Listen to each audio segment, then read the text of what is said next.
আসসালামু আলাইকুম আরহামতুল্লাহি আবরাকাতুহু।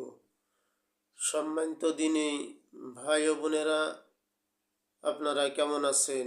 আশা রাখি মহান আল্লাহ তাআলার অশেষ রহমতে ভালো আছেন। আমিও আপনাদের দোয়ার বরকতে আল্লাহ তাআলার মেহেরবানিতে ভালো আছি। আজ আপনাদের সম্মুখে আর একটি আমল হাদিস থেকে নিয়ে হাজির হয়েছি। এই রিলেটিভ কয়েকটি আমল আগেও দিয়েছিলাম যে হারিয়ে যাওয়া ব্যক্তি বা বস্তু ফিরে পাওয়ার ক্ষেত্রে কোন আমলগুলি আমরা করতে পারি।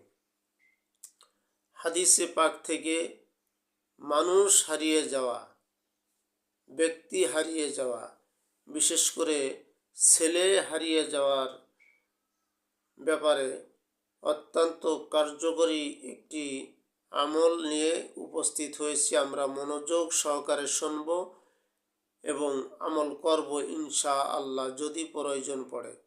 আরেকটি কথা বলে রাখতে চাই, এ ধরনের ভিডিও পেতে দয়া করে আমাদের চ্যানেলটি সাবস্ক্রাইব করুন এবং লাইক কমেন্ট শেয়ার করবেন। একজন সাহাবী আল্লাহ রাসূলের দরবারে আসছেন, বলছেন, ইয়া রাসূলুল্লাহি, আমার ছেলে হারিয়ে গেছে, দুশমনেরা নিয়ে গেছে, দুশমনদের কবলে আছে, এক্ষেত্রে কি করা যায়?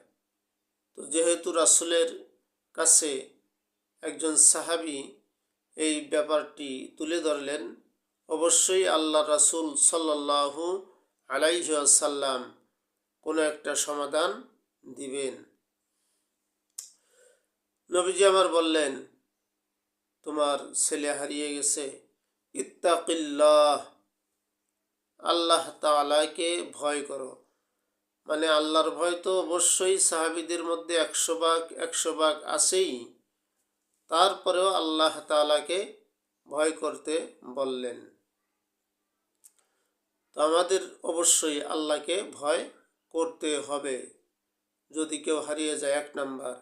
দ্বিতীয় নাম্বার, ওয়াতাওয়াক্কাল আলাল্লাহ, আল্লাহর উপরে ভরসা রাখো, আল্লাহর উপর তাওয়াক্কুল করো, ভরসা করো। এই দুইটি কথা বললেন। তৃতীয় নম্বর বললেন, ওয়াকুল লা হাওলা ওয়ালা কুওয়াতা ইল্লা বিল্লাহ, এবং লা হাওলা ওয়ালা কুওয়াতা ইল্লা বিল্লাহ, এই দোয়াটি বেশি বেশি করে পাঠ করো। তো সাহাবী বাড়িতে গেলেন, এই দোয়াটি, এই আমলগুলি নিজে করলেন, তার স্ত্রীকে দিয়েও করালেন।